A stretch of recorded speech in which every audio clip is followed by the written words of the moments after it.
Melquisedec y el misterio del fuego, un tratado en 3 partes por Manly Palmer Hall. Introducción. Los complicados rituales de los antiguos misterios y los ceremoniales más simples de las instituciones religiosas modernas tuvieron un propósito común: fueron ideados para preservar, por medio de dramas simbólicos y procesionales, ciertos procedimientos secretos y sagrados, gracias a la comprensión de los cuales el hombre puede efectuar más inteligentemente su salvación.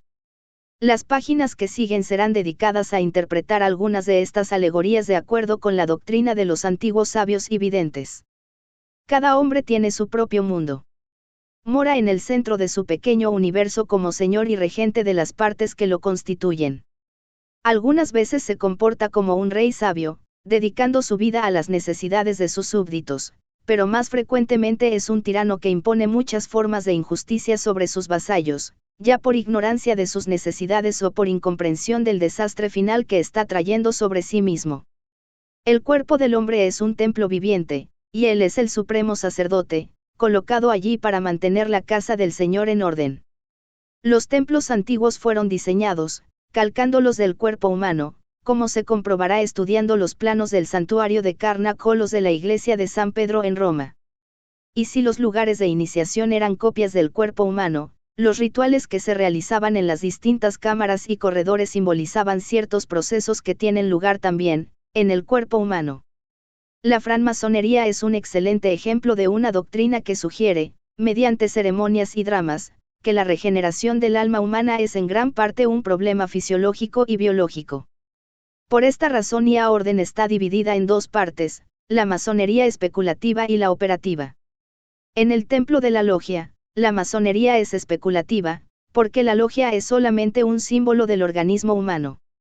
La masonería operativa consiste en una serie de actividades místicas que tienen lugar dentro del organismo físico y espiritual de aquellos que han asumido sus obligaciones. La posesión de las claves ocultas para la salvación humana por medio del conocimiento de sí mismo fue el objetivo por el cual trabajaron los sabios de todas las edades. La esperanza de poseer estas fórmulas secretas fue la que fortaleció a los candidatos que valientemente luchaban contra todos los peligros y obstáculos de las antiguas iniciaciones, los que a veces perdían la vida en la búsqueda de la verdad. Las iniciaciones de los misterios paganos no eran juegos de niños. Los sacerdotes druidas consumaban su ritual iniciatorio enviando a los aspirantes a alta mar en un pequeño bote que apenas sí podía navegar. Algunos de ellos nunca regresaban de esa aventura, porque al levantarse una repentina ráfaga, el bote zozobraba inmediatamente. En la América Central, en la época en que los misterios de los indios mexicanos estaban en su esplendor, los aspirantes que buscaban el conocimiento eran enviados a tenebrosas cavernas armados con una espada, y se les prevenía que si descuidaban su vigilancia, aunque solo fuera por un instante, sufrirían una muerte horrenda. Durante horas los neófitos vagaban, rodeados por extrañas bestias que parecían más terribles aún de lo que eran debido a la obscuridad de las cavernas. Por último, fatigados y al borde del desaliento, se encontraban ante el umbral de una habitación magníficamente iluminada, cavada en la roca viva.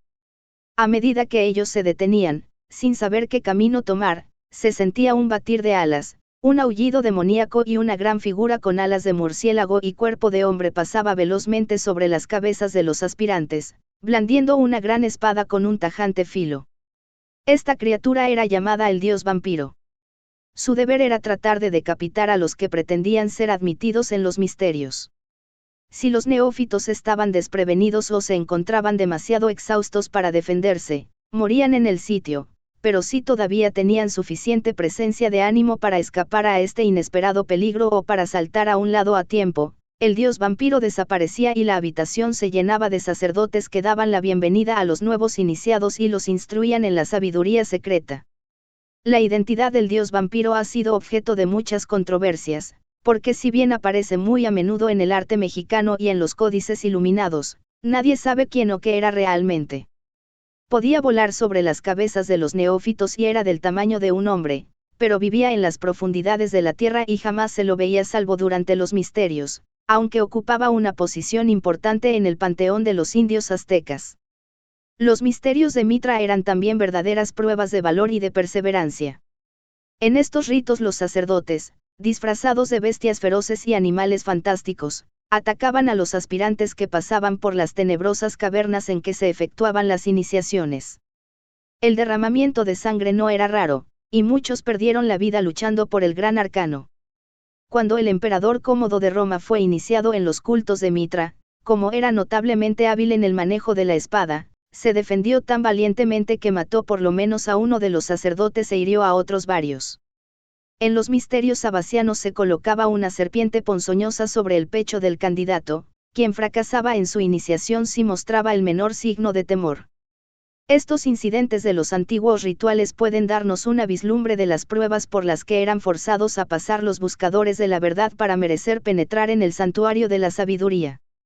Pero cuando consideramos el conocimiento que recibían si lograban el éxito, comprendemos que se justificaban los riesgos, porque de entre las columnas de las puertas de los misterios salieron un Platón y un Aristóteles, y otros 100, atestiguando positivamente el hecho de que en sus días el verbo no estaba perdido.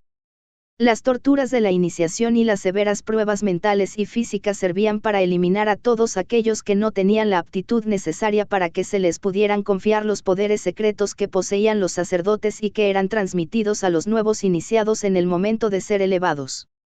Aquellos que se resistieron a ser colgados de altas cruces durante 9 horas hasta quedar inconscientes, como Apolonio de Tiane, iniciado en la Gran Pirámide, jamás revelarían las enseñanzas secretas a causa del temor a torturas corporales, y los que observaron la disciplina de Pitágoras, que ordenaba permanecer en silencio, sin hablar con nadie, durante 5 años, como primer requisito para entrar en su escuela, no es probable que revelaran a causa de irreflexiva indiscreción alguna parte del misterio vedado a los no iniciados.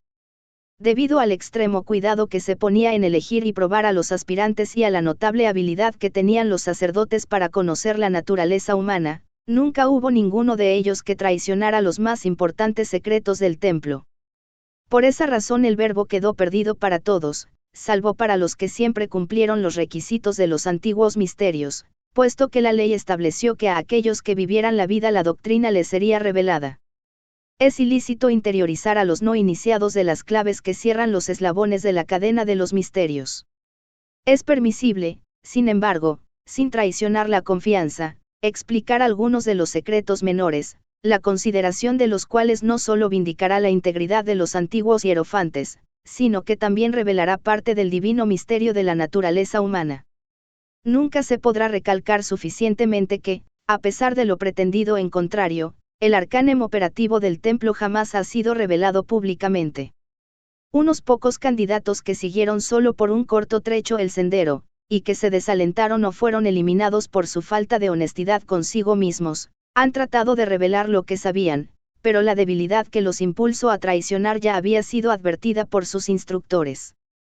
Por lo tanto, jamás les fue dado nada que pudiera suministrarles un eslabón para relacionar las enseñanzas externas con la sabiduría del santuario. El mundo interno del hombre, no el mundo externo, fue el objetivo de los misterios de la antigüedad.